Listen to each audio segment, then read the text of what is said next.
Hi అండి. Welcome to our channel traditional and tasty vlogs. చాలా రోజుల తర్వాత ఒక ఫుల్ ట్రావెలింగ్ వీడియోతో మేము ముందుకొచ్చాము.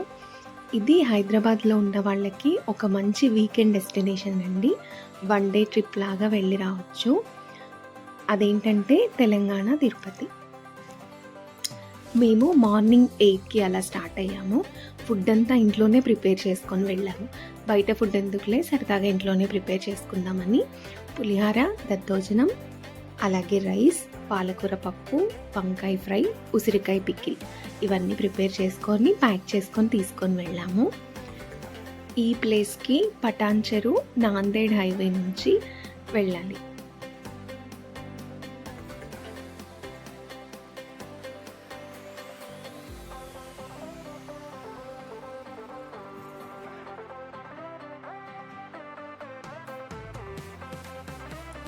ఇక్కడ మీరు చూస్తే నాందేడ్ హైవేకి డైవర్షన్ తీసుకుంటున్నాము. రోడ్ అయితే చాలా బాగుంటుందండి. ఒక హాఫ్ డేలో వెళ్ళి రావచ్చు.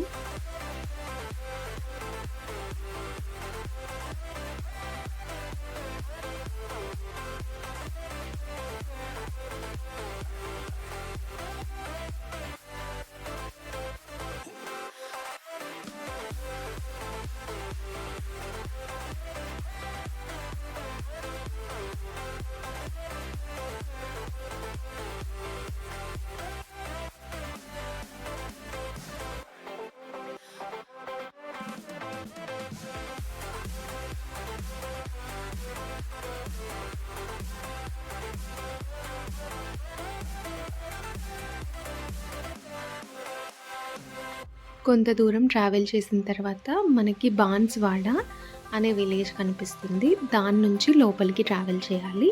బాన్స్వాడ మీద నుంచి వెళ్తాం మనం. ఇక్కడ కొంచెం రోడ్ బాగాలేదండి. కొంచెం మట్టి రోడ్ లాగా ఉంది అండ్ అండర్ కన్స్ట్రక్షన్లో కూడా ఉంది. కొంచెం ఇక్కడ ఇబ్బంది అయింది. ఒక 8 to 10 కిలోమీటర్స్ వరకు రోడ్ ఇలాగే ఉంటుంది.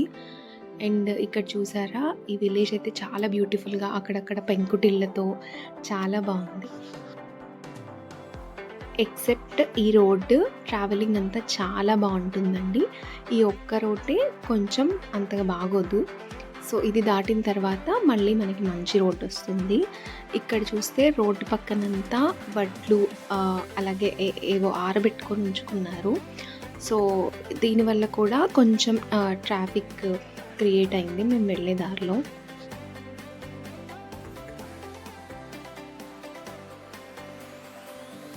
ఇది చూస్తే కలువ పువ్వుల కొలంలా ఉంది.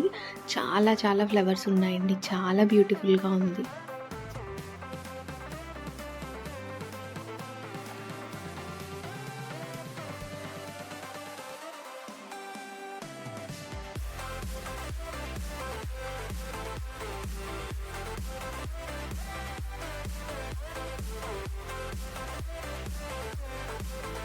ఇదే ఆ టెంపుల్ లోపలికి వెళ్ళే ఆర్చ్. దీని నుంచి లోపలికి ట్రావెల్ చేయాలి. ఇక్కడ చూస్తే మీకు బోర్డు కూడా కనిపిస్తుంది, తెలంగాణ తిరుపతి దేవస్థానం అని. ఇది టీటీడీ వాళ్ళే డెవలప్ చేశారు.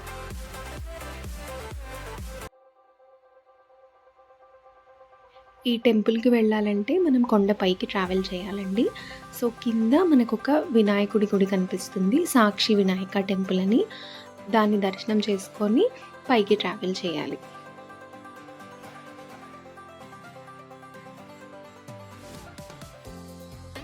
ఈ ఆర్చ్ లోపల నుంచి ఒక 1/2 కిలోమీటర్ అలా ట్రావెల్ చేసిన తర్వాత మనం టెంపుల్కి రీచ్ అయిపోతాము. చూసారు కదా ఎంత బ్యూటిఫుల్గా ఉందో.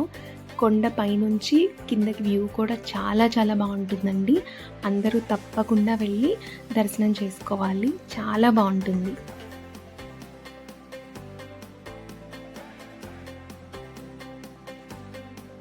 ఇది టెంపుల్ లోపల వ్యూ అండి.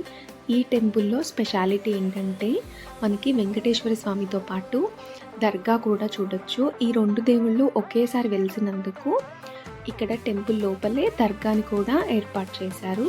చాలా బాగుంటుంది. మేము అందులోకి వెళ్ళి కూడా దర్శనం చేసుకున్నాం. అలాగే తెలంగాణ తిరుపతి టెంపుల్ విజిటింగ్ అయిపోయిన తర్వాత మేము బయటికి వచ్చిన తర్వాత మాకు దారిలో ఈ గుడి కూడా కనిపించింది. ఇది ఇంకా అండర్ కన్స్ట్రక్షన్లో ఉంది. బట్ ఇక్కడ మనకి సాయిబాబా అలాగే శివాలయం, అలాగే ఇంకొక 2, 3 టెంపుల్స్ కూడా ఉన్నాయండి. ఇక్కడ మీరు చూస్తే సాయిబాబాది చాలా పెద్ద టెంపుల్. చాలా బాగుంది ఈ ప్లేస్ కూడా. ఇక్కడ కొద్దిసేపు టైం స్పెండ్ చేసిన తర్వాత మేము మళ్ళీ ఇక్కడ నుంచి స్టార్ట్ అయిపోయాము. మాకు దారిలో ఒక చిన్న అమ్మవారి గుడి కనిపించింది. అక్కడ ఆగి మేము తీసుకెళ్ళిన లంచ్ అంతా తినేసి మళ్ళీ బయలుదేరాము. ఇదే ఆ అమ్మవారి టెంపుల్ అండి. చాలా చాలా పీస్ఫుల్గా ఉంటుంది. ఇక్కడ వాటర్ ఫెసిలిటీ కూడా ఉంది. అందుకే ఇదే కరెక్ట్ ప్లేస్ అని టెంపుల్ బయట పార్క్ చేసుకొని లంచ్ చేసి అలాగే అమ్మవారిని దర్శనం చేసుకొని మళ్ళీ స్టార్ట్ అయ్యాము. రిటర్న్‌లో మెదక్ నుంచి ట్రావెల్ చేయడంతో ఇక్కడ మెదక్ చర్చ్ కూడా ఫేమస్ కాబట్టి ఇది కూడా చూసుకొని వెళ్దాం అనుకున్నాము. సో ఇదే ఆ మెదక్ చర్చ్ ఆర్చ్ అండి. ఇక్కడ చూస్తే చర్చ్ చూడొచ్చు. చాలా చాలా బ్యూటిఫుల్‌గా ఉంది.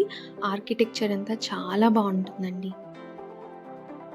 ఇది లోపలికి వెళ్ళే వే అన్నమాట. అటు ఇటు చెట్లతో చాలా చాలా బ్యూటిఫుల్‌గా ఉంటుంది. ఇది చర్చ్ లోపల వ్యూ అండి.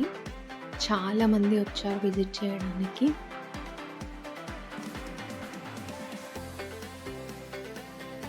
ఈ చర్చ్ విజిట్ కూడా కంప్లీట్ చేసుకొని మేము వెళ్ళే దారిలోనే ఏడుపాయల వనదుర్గ టెంపుల్ ఉంటే అక్కడికి కూడా వెళ్ళాము. కానీ ఈ టెంపుల్ అంతా వర్షాకాలంలో అండర్ వాటర్‌లోనే ఉంటుంది. చూసారు కదా వాటర్ ఎలా ఉందో.